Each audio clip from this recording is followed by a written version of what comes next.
Eh bien, bonjour à tous. Je suis Daniel Dargy, ingénieur, président de Construction Daniel Dargy et de l'Union des professionnels du Québec. Et aujourd'hui, je suis content de recevoir la compagnie Sol Solutions avec Genec et pour nous présenter le pénétromètre de Panda qui sert entre autres à mesurer la capacité portante du sol. Donc, on a ici, rappelle-moi ton nom? Clément. Clément, qui vient de la France, qui a fait une série d'exposés ou de présentations autour du Québec. Et tu m'as dit même récemment, vous avez vendu un appareil pour la ville de Montréal. Ouais. Et aussi, il présente aussi cet appareil-là qui est beaucoup utilisé en France. Tu me dis même que ça a, disons, remplacé le nucléomètre. C'est ça, tout à fait. On n'utilise quasiment plus de nucléomètre. Tous les contrôles de compactage sont faits avec cet appareil. Donc, je vais lui laisser la parole. Je vais prendre la caméra pour mieux comprendre comment fonctionne son appareil. Donc, je viens vous présenter donc, le pénétromètre Panda. Donc, le pénétromètre Panda, c'est un appareil, c'est un pénétromètre à énergie variable, léger, donc facilement transportable. Donc, comme tous les pénétromètres, le principe, c'est d'enfoncer des tiges dans le sol pour connaître la résistance du sol à la profondeur souhaitée. Donc là, dans cet appareil, on a des tiges de 50 cm, 10 tiges, donc on a de quoi faire des essais jusqu'à 5 mètres de profondeur à peu près. On va avoir différents types de pointes en fonction du type d'étude qu'on va choisir. Et donc je vais vous présenter rapidement le fonctionnement de l'appareil. Donc contrairement à un pénétromètre classique, on va lever une masse et faire tomber cette masse et compter le nombre de coups pour un enfoncement donné de 10 ou 20 cm par exemple. Là, tout va être enregistré sur le boîtier. La grosse différence qu'on va avoir par rapport à ce type de pénétromètre, c'est qu'on va être sur un système à énergie variable. Donc il y a trois éléments principaux. Donc on va avoir la tête de battage sur laquelle on va venir frapper avec un marteau. Donc on va taper et peu importe l'énergie de battage qu'on met, ce système va le prendre en compte et va mesurer l'énergie. On va avoir ce boîtier qui va permettre de mesurer l'enfoncement pour avoir, à chaque coup on va mesurer l'enfoncement. Et toutes les données sont envoyées sur le terminal pour pouvoir stocker nos données et après les envoyer sur le logiciel qu'on a développé. Donc voilà, donc les tiges, c'est des tiges assez petites, 14 mm de diamètre, 50 cm de longueur. On va avoir différents types de pointes, de la pointe fixe, de la pointe perdue. Tu peux me montrer aussi les différents types de pointes, les grosses et les plus petites. Donc on va voir les pointes perdues et les pointes fixes. Donc pointes perdues, c'est celles-ci, donc qui sont plus grosses que nos tiges, qui vont limiter le frottement et qui vont faciliter l'extraction, donc quand on va travailler plus en profondeur. Et la pointe fixe qui, elle, va être plus dédiée au contrôle de compactage. Elle fait 2 cm et donc, comme son nom l'indique, elle se fixe sur la tige et à chaque essai, on va pouvoir réutiliser notre pointe. Très bien. Puis, tu as l'appareil qui sert de prise de mesure. C'est celui-ci. Donc, c'est un écran tactile. Toutes nos données sont enregistrées dessus. On peut voir les graphes directement sur le boîtier. Il y a un GPS intégré pour pouvoir localiser nos sondages. Puis après, bon, on a toute une série de rapports ou de statistiques. Là. Tout à fait. Et après, c'est sur le logiciel qui a été développé pour l'appareil qui est sur l'ordinateur. OK. Donc, je vais te laisser continuer. Ouais. Donc, pour mieux comprendre ce que c'est, j'ai une petite présentation. Donc, qu'est-ce que c'est le Panda? Donc, comme j'ai dit, c'est un pénétromètre dynamique, léger, qui nécessite un seul opérateur. Ça, c'est aussi un avantage par rapport au pénétromètre qu'on connaît, où ça nécessite souvent 2 opérateurs, à énergie variable, donc comme je l'ai expliqué, et donc facilement transportable. Donc j'ai une petite vidéo qui montre le fonctionnement de l'appareil. On va la regarder ensemble.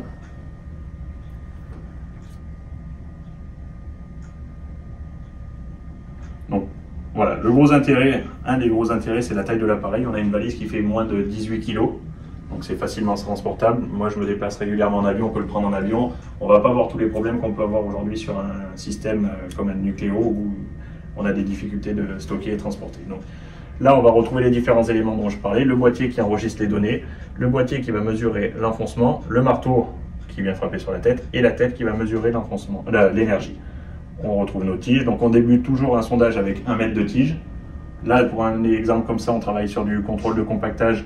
Donc on va travailler avec une pointe de 2 cm qu'on va pouvoir réutiliser. On connecte les 3 éléments ensemble et on peut démarrer le test.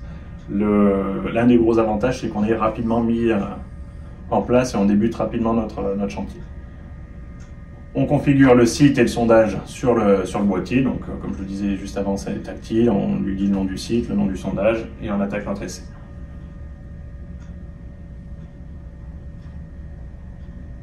Donc, on va avoir différentes informations qui vont s'afficher sur l'écran, on le verra juste après. Donc le principe, c'est qu'on vient taper avec le marteau. Comme je l'ai expliqué tout à l'heure, il y a un système qui mesure l'énergie dans la tête. Donc si le sol est dur, on va pouvoir vraiment taper fort. Au contraire, si le sol est mou, on va taper doucement pour avoir des petits enfoncements et un signal le plus précis possible. On voit le résultat directement sur le graphe. Donc là, c'est la résistance de pointe par rapport à la profondeur. On peut rajouter des tiges au fur et à mesure. Donc dès qu'on rajoute une tige, on enlève la tête, on visse la tige, on précise bien sur le boîtier qu'on a ajouté une tige et on continue notre sondage. Et donc là, on descend jusqu'à la profondeur souhaitée. L'avantage par rapport à un nucléo, par exemple, si on regarde dans cet exemple de contrôle de compactage, c'est qu'on va vraiment pouvoir faire du contrôle sur la hauteur totale de la tranchée. Le nucléo, on va faire en couche par couche. Là, on peut arriver à la fin, si on n'a pas pu faire du contrôle avant, on contrôle sur la hauteur totale et grâce au graphe, on va savoir si oui ou non le compactage a été bien fait ou non. Pour l'extraction, on a un système qui est intégré dans la valise, donc c'est ce petit cylindre qui vient se visser sur les tiges. On passe une autre tige en travers, on tire. Sinon, on a aussi développé un système avec un extracteur mécanique, avec un bras de levier pour avoir plus de puissance et être voilà, comme celui-ci.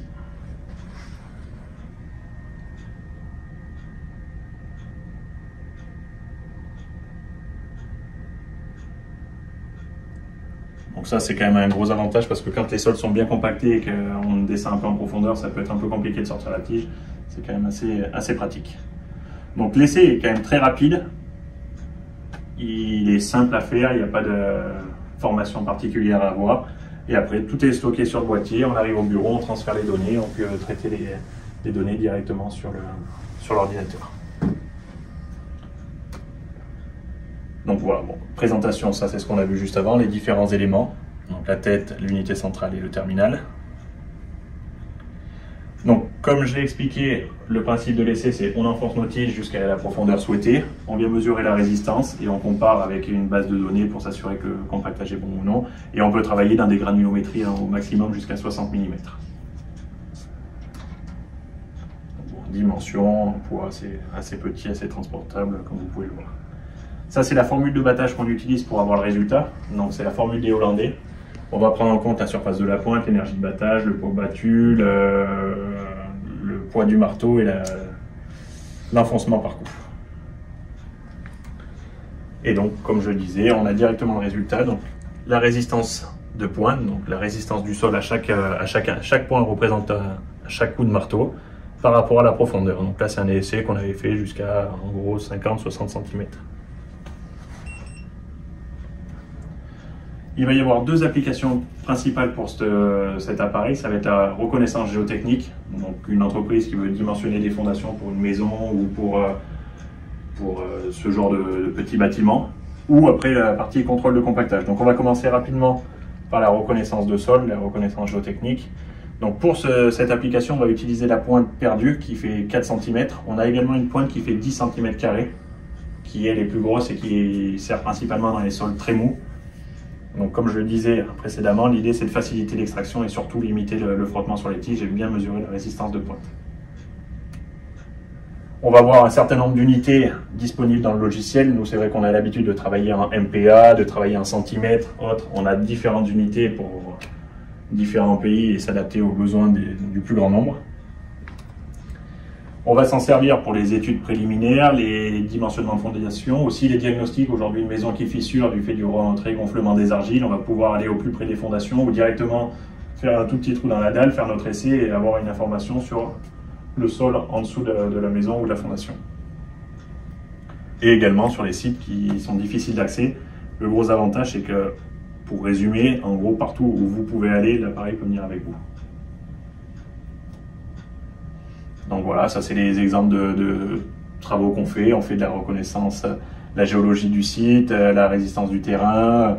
On va, nous, pour des dimensionnements de fondation, par exemple, on va faire 2 essais avec le pénétromètre Panda et 2 essais avec une taraillère pour pouvoir prélever les échantillons, faire notre analyse labo et coupler toutes ces données ensemble et du coup faire nos recommandations par rapport aux fondations. le diagnostic, comme je le disais, on s'approche, on peut aller à l'intérieur d'un bâtiment, au ras de la fondation, on n'a pas besoin de détruire la moitié d'un jardin avec une grosse machine ou autre. On emmène, on pose notre panda, on fait notre essai, on a l'information directe. Sur les sites un peu compliqués d'accès, donc là, le ras des bâtiments, sur le flanc de colline, sur des pentes ou directement à l'intérieur de bâtiments. Donc là, l'exemple, c'était à l'intérieur d'un supermarché. Il y a plusieurs applications possibles et je pense qu'on n'a pas trouvé toutes les applications. On a des clients qui en découvrent et qui l'utilisent pour des applications particulières. Mais on peut par exemple trouver la hauteur de sédiments dans un barrage, déterminer les épaisseurs des différentes couches de matériaux, estimer qu'il y a 30 cm d'argile avant de trouver 1 mètre de sable ou autre. On peut faire des tests sur des pentes, du contrôle de sol très mou. Je vous ferai parvenir la présentation si vous voulez un peu plus de détails sur les autres applications possibles. Mais voilà, entre autres, un exemple d'application possible du Panda en géotechnique.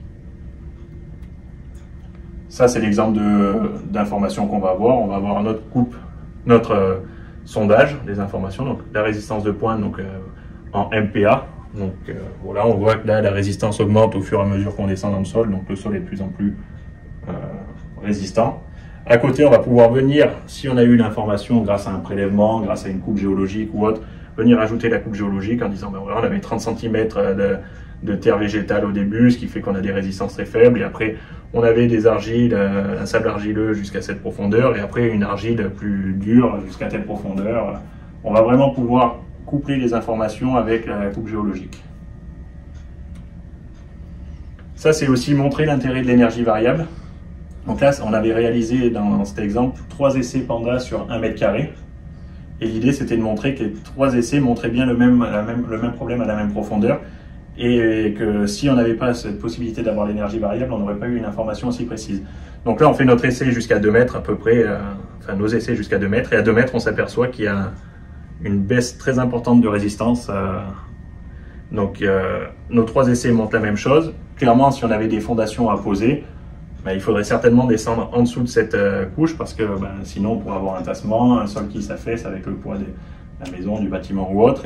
Et donc si on n'avait pas eu ce système à énergie variable, on aurait eu une énergie de battage importante, on aurait eu une information, une grosse pénétration d'un coup, mais on n'aurait pas eu la valeur de résistance à cet endroit précis. Là, de pouvoir taper vraiment tout doucement, on sait exactement qu'on tombe à 0,1, 0,2 MPa de résistance, qui est vraiment très très faible. Et donc c'est vraiment là l'intérêt de pouvoir adapter son énergie de battage et avoir une pénétration assez petite. Ce qu'on recommande, c'est toujours d'essayer de rester entre 2 mm et 2 cm de pénétration à chaque coup, pour avoir le signal le plus précis.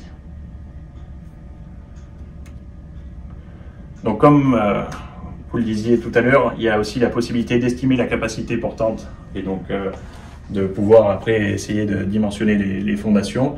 Ça, c'est une formule qui est issue d'un document français, le DTU 1312, où on va diviser notre QD par un certain facteur et donc être capable d'estimer cette capacité portante du sol à chaque profondeur, à chaque coup de marteau. On va avoir un certain nombre de corrélations disponibles avec l'appareil. On va pouvoir faire des corrélations avec le CBR ou directement l'afficher sur le terminal, la valeur CBR. On va pouvoir avoir des corrélations avec les autres DCP, les autres pénétromètres classiques, ou alors les SPT ou les CPT. Donc, tout dépend des TI, il y a certaines techniques qui sont un peu plus utilisées que d'autres. Voilà. Il y a un certain nombre de corrélations qui sont disponibles et qui sont intégrées dans notre logiciel pour pouvoir faire des études un peu plus approfondies et corrélationner nos résultats avec d'autres appareils.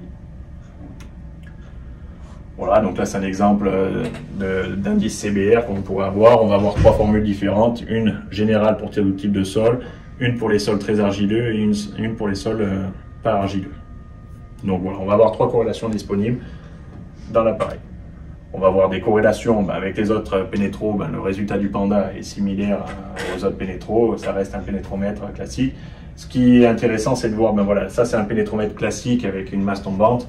On s'aperçoit qu'il faut être au minimum 2 pour pouvoir faire un essai, un qui lève la masse, l'autre qui mesure et qui note sur un papier. Donc là, l'intérêt de l'appareil, c'est vraiment d'avoir un seul opérateur. On envoie n'importe qui fait son essai, il revient au bureau, il transfère les données sur l'ordinateur et on peut les traiter. On va avoir des corrélations avec la valeur N SPT. Voilà, tout dépend le type de sol. On va pouvoir faire varier cette corrélation entre 0,3 et 0,6 N avec le QD. Et on a aussi une très bonne corrélation avec le pénétromètre statique, donc les CPT. Donc là, c'est un exemple qui avait été fait au Japon, où là, on a un enfoncement jusqu'à 5 mètres, et on s'aperçoit que la courbe du Panda suit vraiment la courbe du CPT, qui est quand même un appareil qui est très utilisé dans le monde. Et donc, voilà. Donc c'est vraiment montrer l'intérêt de l'appareil. Et tout à l'heure, je vous disais qu'il existait différentes pointes. Cet exemple aussi vous montre l'influence de la pointe. Donc là, c'est un essai qui a été réalisé avec une pointe de 2 et qui a été comparé avec un CPT. Donc on s'aperçoit que jusqu'à 2 mètres, 2 mètres 50, 3 mètres, on a un résultat vraiment similaire et donc on n'a pas d'influence du frottement. Par contre, à partir de 3 mètres, on va vraiment avoir du frottement sur nos tiges et la valeur du Panda va être surévaluée, et donc c'est pour ça que la pointe de 2, on recommande un maximum de 2 mètres de profondeur. Après, quand on passe sur la pointe de 4 cm, donc qui est plus large et qui va limiter le frottement sur nos tiges, on s'aperçoit que le résultat est vraiment similaire. On est légèrement surévalué sur la fin en profondeur, sachant que l'appareil, nous, on recommande de travailler jusqu'à 5 mètres. On s'aperçoit que voilà, jusqu'à 5 mètres, on a un résultat qui suit bien. Alors, forcément, ça dépend du type de sol. C'est vrai pour ce sol, ça ne serait pas vrai pour un autre, mais on s'aperçoit que le résultat est quand même très similaire. Et on a une troisième pointe, donc je disais tout à l'heure la pointe de 10 cm², qui est encore plus grosse, et qui, elle, sert dans les sols très mous. Et là, on s'aperçoit que le résultat est vraiment identique sur la hauteur totale. Donc, d'où l'intérêt d'utiliser des pointes un peu plus grosses, qui vont être un peu plus pénibles à enfoncer, mais qui vont donner un bien meilleur résultat à la fin. Donc ça, c'était la partie géotechnique, on va dire, l'application géotechnique de l'appareil. Est-ce que vous avez des questions déjà ou... Le logiciel va donner les types de sol en profondeur? Non. Non. Le logiciel va vous donner juste la résistance de pointe. Après, pour pouvoir ajouter le type de sol, si c'est un sable, une argile sableuse ou autre, ça c'est à vous de le faire si vous avez un prélèvement à côté, si vous avez fait un sondage avec une carotteuse, si vous avez fait une taraillère, si vous avez fait un sondage à la pelle, là vous pouvez le rajouter. Mais le logiciel n'est pas capable de déterminer le type de sol rencontré. Ce qu'il va être capable, c'est d'estimer, on va voir les changements de matériaux parce que la résistance va changer. On va être dans un sable, on va avoir une résistance moyenne, mettons par exemple de 5 MPa, et au moment où on va passer dans une argile, la résistance va soit augmenter, soit diminuer, tout dépend le matériau, mais on va être capable d'estimer les différentes couches. On ne saura pas dire si c'est un sable, une argile, une marne ou autre chose, mais on saura identifier, on a à peu près tant d'épaisseur de tel matériau, et là on estime que là on est passé sur un autre matériau vu le changement de résistance. On peut l'utiliser dans tout genre de sol? Oui, tant que c'est du sol naturel ou après du sol des concassés ou je sais qu'ici en MG20 c'est utilisé, c'est ça, dans du MG20, des sols comme ça c'est possible, mais oui, après tout type de sol naturel, tant qu'on reste sur une granulométrie inférieure à 50-60 mm. Puis pour louer la machine, on peut le louer chez Genec. Oui, puis on n'a pas besoin d'acheter cette machine-là. Vous avez le choix soit de l'acheter. Est-ce que vous parlez plus fort? Vous avez le choix soit de l'acheter ou de le louer chez Genec. On peut louer ça à la journée ou à la semaine? À la journée, à la semaine ou en mois. OK. C'est bien. J'avais une question aussi. En structure, ce qui est important des fois, c'est la capacité portante du sol. Oui. La valeur est-ce qu'on obtient cette valeur-là directement ou il faut aller traiter la donnée? Non, vous allez obtenir, là avec le Panda, on obtient uniquement la résistance de pointe. Ok. C'est la seule donnée qu'on va obtenir avec l'appareil, et après c'est tout fait sur le logiciel, où on va diviser cette valeur par un certain facteur. Ça dépend si on veut la capacité portante à l'état limite de service, à l'état limite ultime, la capacité réelle. Donc ce facteur va être compris entre 5 et 7, et après en fonction des coefficients de sécurité qu'on veut mettre pour le LS, le LU, on va multiplier ce facteur pour avoir une valeur un peu plus sécuritaire. Au niveau de la fiabilité, c'est en termes de pourcentage comparé à d'autres essais connus. Mettons là, tu parles beaucoup de CPT. Ouais. Mettons dans le résidentiel, je fais un test CPT qui me dit voilà, ton sol, on va dire à 4 mètres, c'est 200 kPa. Avec le Panda, à 4 mètres, est-ce que je vais arriver aussi à peu près à la même valeur? Oui. En gros, notre valeur par rapport à un CPT, ça va être entre 0,9 et 1,1 la valeur du CPT. Donc on est à moins de 10% par rapport à un CPT en règle générale. Dans certains sols, ça pourrait être peut-être un peu différent, mais d'une manière générale, dans un sol naturel, dans les granulométries qui conviennent à l'utilisation de l'appareil, on va voilà, faire varier maximum 10%.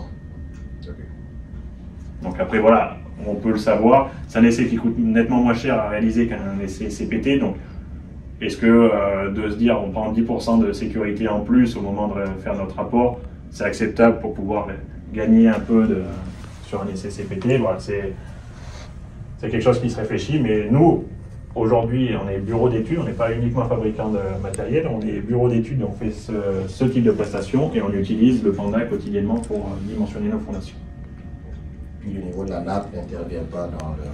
On n'est pas capable de trouver le niveau de la nappe parce qu'il n'y a aucun système de capteur dedans, c'est juste une pointe en ferraille et une tige en ferraille, donc on n'est pas capable de savoir à quelle profondeur se trouve la nappe. Après, quand on remonte nos tiges, on peut voir si elles sont mouillées ou pas et donc l'estimer, mais on n'a pas quelque chose qui va nous dire précisément à 2,25 m on a eu de la nappe. Il semble que le choix de la pointe va vraiment impacter le résultat que tu as. Est-ce que vous fournissez un guide par rapport à quel choix de pointe, dans quelle situation utiliser? On a la notice qui l'explique. Après, en gros, ce qu'on va dire, c'est étude en contrôle de compactage. Donc, ce qu'on va voir, pointe de 2. Dès qu'on veut faire de la géotechnique, pointe de 4. Ok. C'est voilà. Tu utilises la pointe de 2 seulement quand tu veux vérifier le sondage de compaction. Voilà. Quand tu cherches la charge en pointe, c'est toutes les autres tiges dépendant de la profondeur. Tout à fait. Tu suggères le plus gros pour limiter le frottement. Ouais. Sauf que la pointe de 10, on l'utilise vraiment quand un sol est très mou parce que ça fait à peu près ce diamètre et qu'il faut l'enfoncer là. Si le sol est un peu dur, ça devient compliqué. La pointe de 4, nous on utilise à 99% du temps la pointe de 4. Ouais, je comprends. On a essayé d'utiliser le pénétromètre. Peux-tu parler plus? On a essayé de l'utiliser, le pénétromètre, l'année dernière. Si le sol est un peu dur, par exemple, si le sol est argileux, c'est difficile à enfoncer. C'est vraiment difficile, même pour 1 mètre. C'est très difficile à enfoncer. Donc, est-ce qu'il y a une autre façon d'enfoncer les tiges dans le sol, si le sol est dur ou un peu dur, peut-être? Ouais. Alors, on va avoir la version, on va dire, manuelle, où là, on va venir taper. Donc, si le sol est dur, il faudra taper soit plus fort, soit plus longtemps pour enfoncer nos tiges. Sinon, on a développé un système avec une batteuse automatique. Donc, on pourra regarder, j'ai une petite vidéo. C'est un système avec une masse de 10 kg qui est alimenté par un groupe électrogène et qui va monter tout seul et taper tout seul. Donc ce système n'aura pas plus d'énergie que vous, c'est juste que lui il ne va pas se fatiguer. C'est automatique, vous avez juste appuyé sur une pédale et ça va venir taper tout seul, ça monte et elle chute, elle vient taper dessus. Donc ça mettra à peu près le même temps que si c'était vous qui tapez, sauf que après 8 heures de travail, elle ne sera pas fatiguée. Est-ce qu'on peut utiliser une masse plus grosse? C'est cette masse-là qu'on doit utiliser? Alors, c'est cette masse-là qu'on doit utiliser. Après, on a la possibilité d'utiliser la batteuse automatique, comme je viens de le dire. Okay. Après, on a une deuxième alternative. On va développer une colonne de battage. Donc, c'est le principe d'un pénétromètre classique où on va venir faire coulisser une masse sur une tige. Cette masse fait 5 kg, donc on a plus d'énergie. Et la différence par rapport au pénétromètre classique, c'est qu'on garde quand même ce système de mesure. Donc, on va pouvoir accélérer notre masse et avoir beaucoup d'énergie. C'est des mesures en temps réel. Voilà, donc on va être plus puissant. Enfin, certains de mes collègues, moi, préfèrent travailler avec le marteau, ils trouvent qu'ils sont plus puissants. Moi, j'aime bien travailler avec cette colonne. Je trouve que ça accélère vraiment la masse, qu'on peut avoir vraiment beaucoup d'énergie et donc s'enfoncer plus facilement. Mais ça reste manuel malgré tout, mais c'est une alternative à ce marteau. On continue, on passe sur la partie compactage. Donc pour la partie compactage, comme je vous le disais, on travaille en pointe fixe. On va pouvoir, voilà, on avait mis une photo des différents appareils utilisés dans le monde pour le contrôle de compactage, donc le Nucleo qui est forcément bien connu ici. Donc pour le contrôle de compactage, on va avoir un résultat brut après notre essai, c'est le genre de résultat brut qu'on obtient. Première information qu'on va voir visuellement, c'est que là, on sait qu'il y a eu du compactage. On ne sait pas si le compactage est bon, mais on sait qu'il y en a eu. On le sait parce qu'on arrive à identifier des couches. Donc là, une couche de 40 cm, une deuxième couche de 40 cm, une troisième couche et une quatrième couche. Donc on sait que l'entreprise qui a fait les travaux a fait du travail de compactage. On ne sait pas à ce stade si le compactage est bon, mais déjà on sait qu'ils ont passé la compacteuse, qu'ils ont travaillé à ce niveau-là. Donc ça, c'est le résultat brut qu'on obtient. Ouais. Tu as déterminé les couches de compactage parce que tu as un indice sur ton tableau ici qui démontre une différence de charge en pointe, c'est ça? Mais ça, en fait, non, c'est qu'on voit, quand on compacte, la machine elle va avoir une influence importante sur les 20 premiers centimètres avant de perdre un peu d'influence en profondeur. Et donc là, on voit que le compactage augmente avant de redescendre. Et là, il augmente à nouveau, ça veut dire qu'on a rencontré une couche qui était à nouveau plus dure, donc qui avait été compactée. Et donc la valeur remonte. Également ici, hop, ça remonte parce que ça a été compacté. Donc à chaque couche, on va voir ce profil de sol. Donc c'est l'avantage qu'on peut avoir par rapport à un nucléo. Par exemple, si là on est arrivé à la fin du chantier, on fait notre essai au nucléo, on va avoir cette information, donc qui est bon, le compactage est bon, mais on n'a pas d'information en profondeur et on va justement voir après dans les graphes après l'intérêt. Donc là, l'information qu'on avait, c'était que le sol avait été compacté, mais on ne sait pas s'il est bon.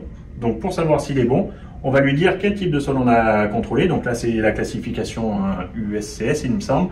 On lui dit que c'est une GW, donc qui veut dire une grave bien distribuée, donc en gros l'équivalent d'un MG20 par exemple. Donc j'ai contrôlé du MG20 et ce que je cherchais à obtenir, c'est une densité correspondant à 98% d'optimum Proctor.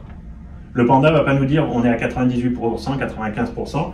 On lui dit je veux atteindre 98% avec ce matériau et le logiciel va nous tracer deux courbes, une rouge et une verte, qui sont la courbe d'acceptation et de refus du compactage. En gros, tout ce qui va se trouver à droite de la courbe rouge, ben, c'est que le compactage n'est pas suffisant. Tout ce qui se trouve à droite de la courbe verte, c'est que le compactage a été bien fait. On est au-dessus de l'objectif qu'on cherche à atteindre, donc le résultat est bon.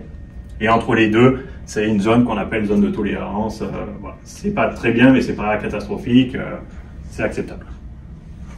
Donc là, dans l'exemple qu'on a, une grave à 98% de l'optimum Proctor, plus un autre matériau à 95, etc.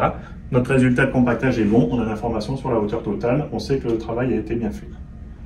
Pour vous montrer l'intérêt du Panda donc sur un contrôle de compactage sur une hauteur totale, en gros, bon, alors là c'est juste que le logiciel va faire le calcul automatique pour vous dire si oui ou non le compactage est bon. Il va vous dire oui c'est bon, non c'est pas bon pour telle raison, il va l'afficher graphiquement. On avait fait une tranchée en France, on a compacté comme il faut cette tranchée, donc là on a fait comme dans les règles de l'art, 5 couches de 30 cm, on s'aperçoit que le compactage est bon, on identifie nos couches, pas de souci, le compactage est bon.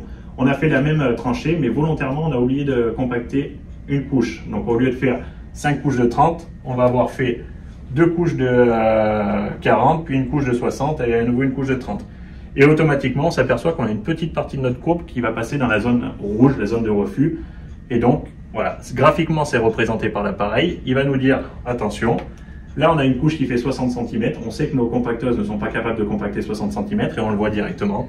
Le résultat n'est pas bon. Donc là, c'est un tout petit pourcentage de notre courbe qui est dans le mauvais côté. Donc, le résultat serait quand même acceptable. Par contre, attention, si on fait un peu plus, ça risque de passer dans la zone rouge complètement sur la hauteur. Même exemple. Mais au lieu de faire 5 couches, ce coup-ci, on n'en fait que 2, de 75 cm. Et donc, on s'aperçoit que là, ça devient orange. On a une grosse partie de notre courbe qui est du mauvais côté. Le résultat est refusé. Et chose qui se fait certainement beaucoup ici, qui se faisait beaucoup en France avant, on compacte que la dernière couche, celle où on vient vérifier. Voilà, c'est bon, c'est bien compacté, on est content, on a l'impression que c'est bon. Mais quand on va en profondeur, on s'aperçoit que voilà, les valeurs de résistance sont très faibles. Et que le passage des camions, tout ça va vite faire que la chaussée va se déformer et on va avoir des problèmes de qualité sur les chaussées. Donc ça, c'est vraiment l'intérêt du Panda, c'est que même si on arrive à la fin du chantier, on a l'information sur la hauteur totale de notre tranchée. Pour revenir à ce que monsieur disait tantôt au niveau de la fiabilité, oui. Là je remarque que, il faut bien déterminer le sol. Oui. 2, il faut que le système qu'on a rentré dans le sol, donc tu disais tantôt du GW, oui. Ça soit vraiment bien identifié parce que là, tu vas arriver à des différentes couches de sol, oui. disons. Là, mettons, tu as 4 types de sols différents. Rendu à une certaine profondeur, est-ce qu'il faut que tu changes dans le système, que tu passes d'un sol GW à un sol, dans nos termes, d'un MG20 à un MG112 par exemple? En gros, c'est ce qu'on avait là. On avait d'abord un GW, puis on était passé sur un matériau SM. Oui. Donc je ne connais pas par cœur la classification américaine, je ne sais pas exactement à quoi ça correspond, mais voilà, c'est un autre matériau. S de mémoire c'est sable, M c'était... Les monos. Ok, voilà. Mais sans faire un core, comment tu appelles ça? Un échantillon, un échantillonnage, il n'y a aucune façon que la machine, ni nous, on peut savoir quand input le différent matériel dans la machine. Fait que si... il faut connaître les matériaux. Oui. Alors souvent, nous, quand on le fait en France, on a un cahier des charges qui nous dit il faut mettre tant d'épaisseur de tel matériau, puis tant d'épaisseur de tel matériau. Donc le cahier des charges nous le définit, et donc nous, on vient contrôler par rapport à ce qui a été demandé par le client. L'assumption avant de faire le test. Voilà. Okay. Ou alors, après, dans les cas où on ne sait pas, où on réutilise un matériau d'un site, on fait une tranchée, là, on fait la tranchée dans la rue à côté, je ne sais pas ce qu'il y a comme matériau, on prend un petit échantillon qu'on teste au labo, on sait ce que c'est comme matériau, et du coup, dans le boîtier, on dit, ben voilà, j'ai fait mon test, c'est un GW ou un SM. Je comprends. Voilà. Mais dans tous les cas, il faut connaître. Donc, soit c'est le cahier des charges qui va définir ce qu'on cherche à obtenir, soit si c'est du matériau qu'on réutilise du site, il faut qu'on fasse une analyse labo pour dire, ben voilà, c'est un SM, un GC ou un GW. Mais on a besoin de connaître les matériaux pour s'assurer du compactage. Et bon, maintenant, quand on connaît les matériaux, on rentre bien les informations dans la machine. Maintenant, quel est le pourcentage en tolérance qu'on peut... Ben, il est calculé par la machine. Il y a en gros, ça, la courbe verte, c'est l'objectif à atteindre. La courbe rouge, ça va être l'objectif de refus. Et le pourcentage de tolérance, il va être déterminé entre ces deux. C'est un pourcentage, c'est entre 2 et 3% de...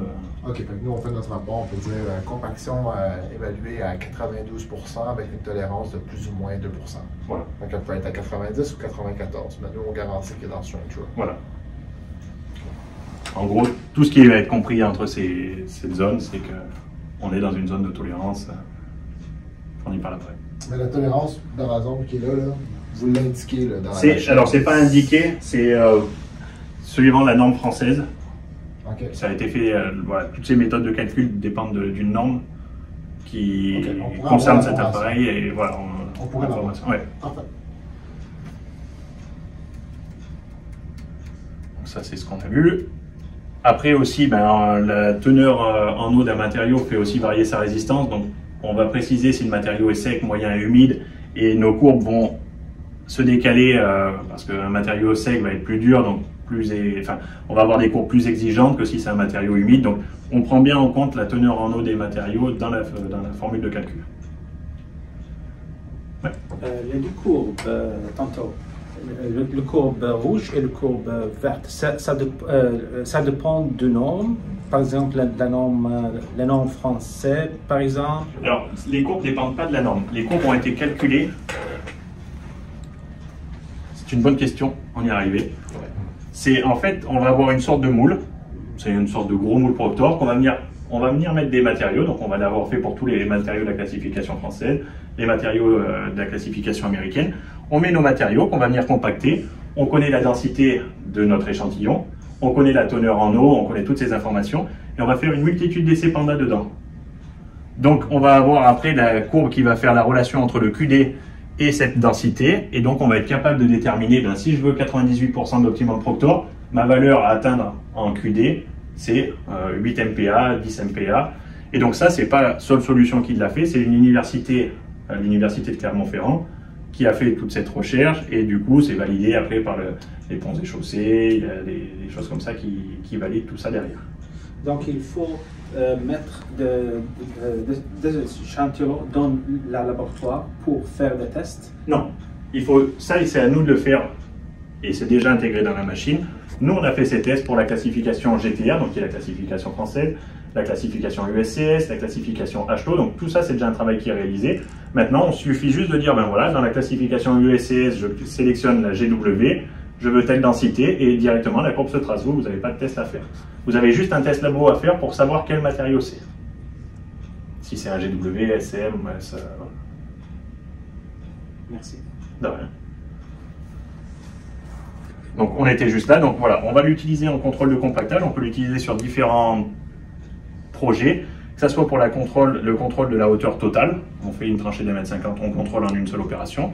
On peut le faire aussi en couche par couche, comme ce qui est fait aujourd'hui avec le Nucléo, on vient à chaque couche, on fait notre essai, on valide ou non. On peut vérifier les épaisseurs des couches, l'homogénéité du compactage, et sur tout type de remblai, tranchée ou autre, on peut le faire. On va avoir un certain nombre de classifications qui sont disponibles dedans, et un certain nombre de pourcentages de l'optimum Proctor normal et modifié qui sont disponibles directement dans l'appareil. Donc ça, c'est ce qu'on a vu pour l'étalonnage de ces courbes. Les utilisateurs du Panda, aujourd'hui, on va travailler avec des entreprises de construction, des entreprises qui font que de la tranchée, des entreprises qui posent des câbles. On va travailler avec des universités, avec des bureaux d'études géotechniques. On va travailler avec des villes ou le MTQ, par exemple, ici, voilà, en gros, avoir un ordre d'idée des entreprises qui peuvent utiliser nos appareils. On a vendu à peu près 3000 pandas dans une centaine de pays. Le slide n'est plus forcément à jour, on est aujourd'hui à peu près à une centaine de pays. Au Canada, la majorité de nos appareils se trouvent au Québec. Donc, il y a quand même déjà quelques universités, quelques entreprises qui les utilisent assez régulièrement ici. Voilà, et puis après on a un réseau de distribution un peu partout dans le monde. Donc on va avoir différents systèmes après pour compléter le Panda. On va avoir le système d'extraction mécanique, donc on a vu dans la vidéo pour extraire nos tiges. On va avoir la batteuse dont je vous parlais tout à l'heure. Donc c'est ce système qui vient se poser sur l'appareil. Donc on a le choix, si le sol est mou, ben, on tape au marteau. Si le sol devient dur, en cours d'essai, on peut changer. On met notre système en place, on appuie sur la pédale, ça tape tout seul. Une fois que c'est terminé, on l'enlève. Ou si le sol redevient mou, on enlève notre système et on continue le battage.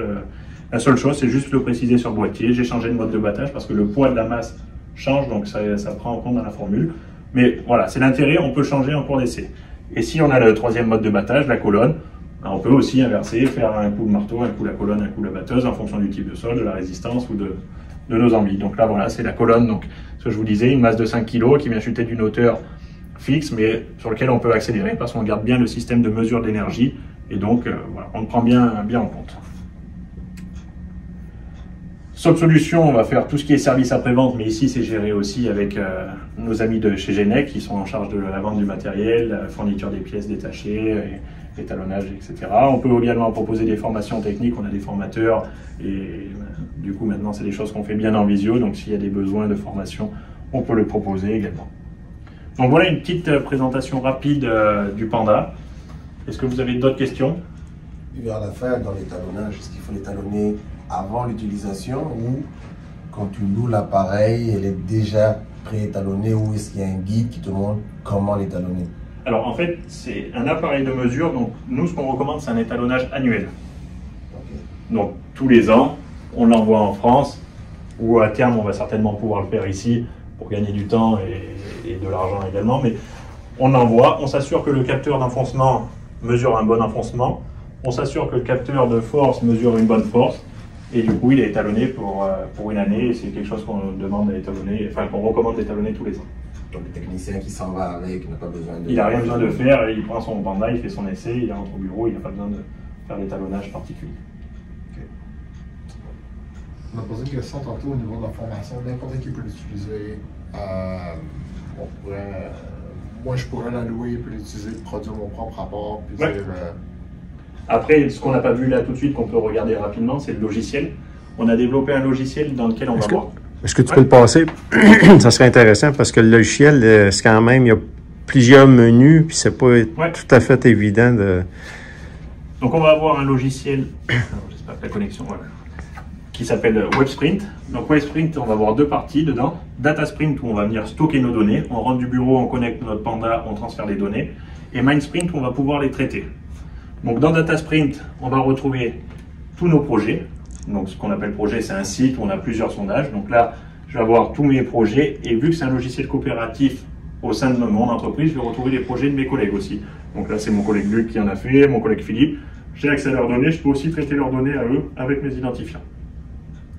Une chose qui est intéressante, alors là, avec la connexion que j'ai, je ne suis pas sûr que ça soit très rapide, mais on va pouvoir localiser tous nos sondages sur la carte et donc retrouver nos sondages faits un peu partout. Là, sur la ville de Montréal, si vous cherchiez un site un peu particulier, vous zoomez à l'endroit, je sais que j'avais fait dans cette rue un sondage, je cherche la rue, je retrouve mon sondage, j'ai pas besoin de chercher mon projet ou autre. Là, les coordonnées précises. Alors précis, ça reste un GPS type smartphone. Donc 3 à 5 mètres à peu près de précision. Ok. Voilà, donc là on retrouve tous les sondages qu'on a pu faire lors de démonstrations ou autres. Donc voilà, par exemple, je sais que là mon projet il est assez complet, celui que j'ai en Australie. Je clique sur le petit point en Australie et je clique sur le nom du sondage et ça va m'ouvrir mon projet.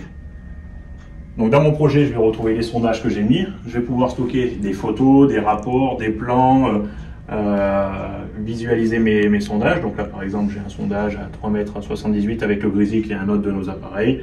Je vais avoir cette information, avoir mon graphe. Je peux venir ajouter des données, des informations.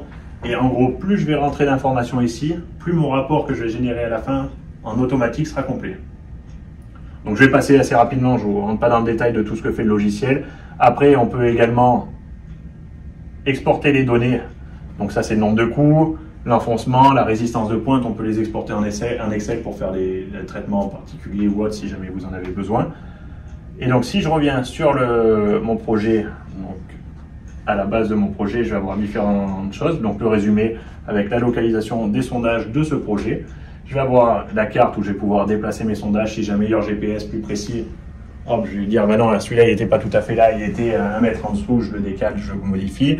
Je vais avoir des informations, les données, les annexes. Donc là, l'idée, c'est vraiment de stocker toutes les données, comme ce que vous pourriez faire aujourd'hui sur Windows, où vous mettez tout dans un dossier. Là, c'est la même chose, on vient tout stocker ici.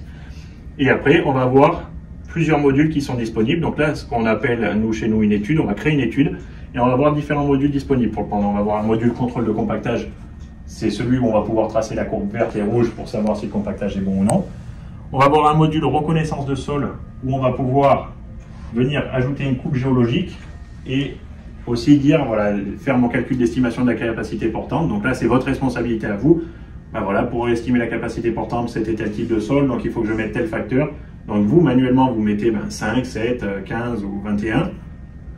Vous allez avoir votre estimation de capacité portante et on va générer un rapport automatique. Et le dernier module disponible, c'est corrélation, où là, on va prendre les résultats du Panda, donc le QD, et on va avoir un certain nombre de corrélations qui sont disponibles dans le logiciel. Et on va pouvoir corréler les résultats du Panda avec d'autres essais. L'angle de frottement, le cisaillement, le CBR, le CPT, le pressiomètre, voilà. Il y a un certain nombre de corrélations qui sont fournies dans le logiciel. Vous pouvez aussi créer votre propre corrélation et les ajouter et utiliser vos propres corrélations à vous. Et donc traiter les données et générer des rapports automatiques. Donc si je vous ouvre juste par exemple le module contrôle compactage comme on vient d'en parler juste avant. Donc on a l'avantage, c'est que le logiciel est assez simple d'utilisation quand on l'a déjà vu une fois. On va avoir différentes étapes. La première, ça va être sélectionner mes sondages.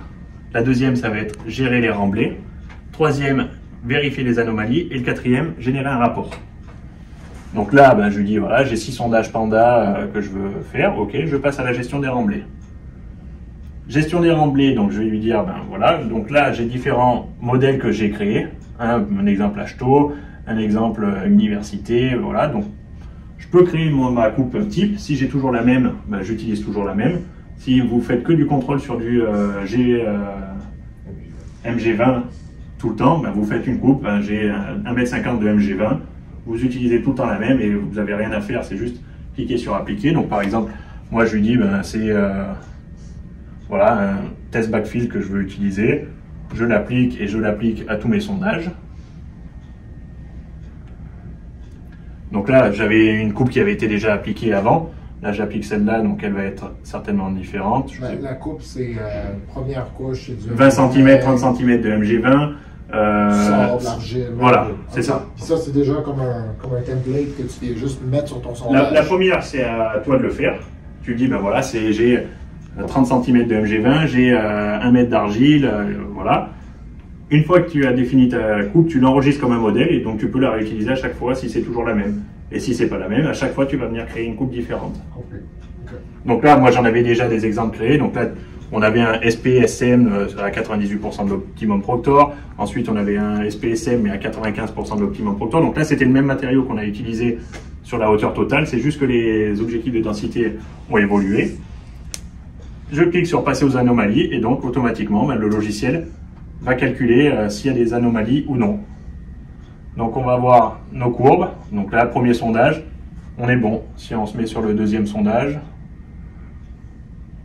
il est bon aussi. Troisième sondage, ça voudrait dire que là, pour l'instant, si tout est bon, l'entreprise a fait un bon boulot. Là, il y a juste un point qui est aberrant, ce qu'on appelle un point aberrant, donc ça reste acceptable, c'est une toute petite anomalie. Voilà, donc en gros, on va avoir l'information pour tous les sondages. Et dernière chose qu'il nous reste à faire, bon après il y a certaines options, certains boutons, je passe assez rapidement, on va juste aller lui dire, je veux générer un rapport complet. Je presse sur générer un rapport, et donc là je vais venir choisir ce que je veux afficher dans mon rapport.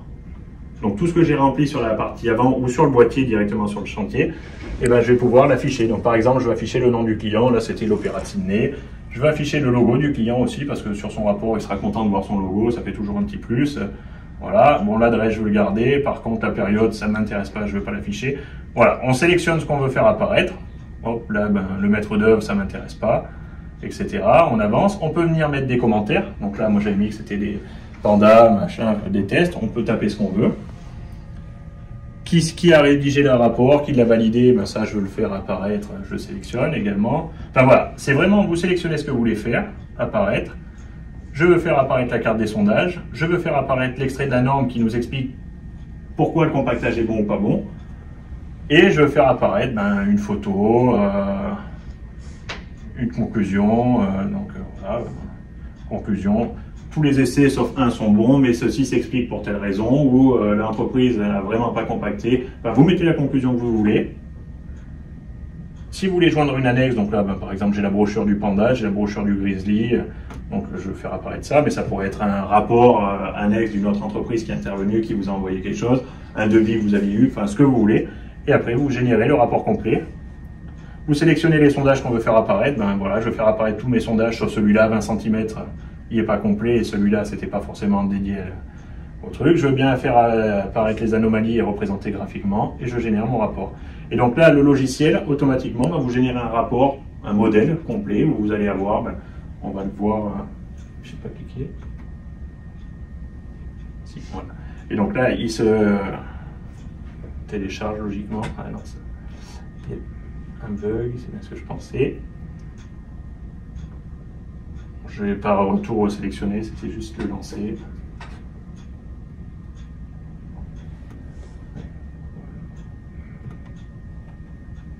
Vu que je suis en connexion sur mon téléphone, des fois, ça, voilà, il est là.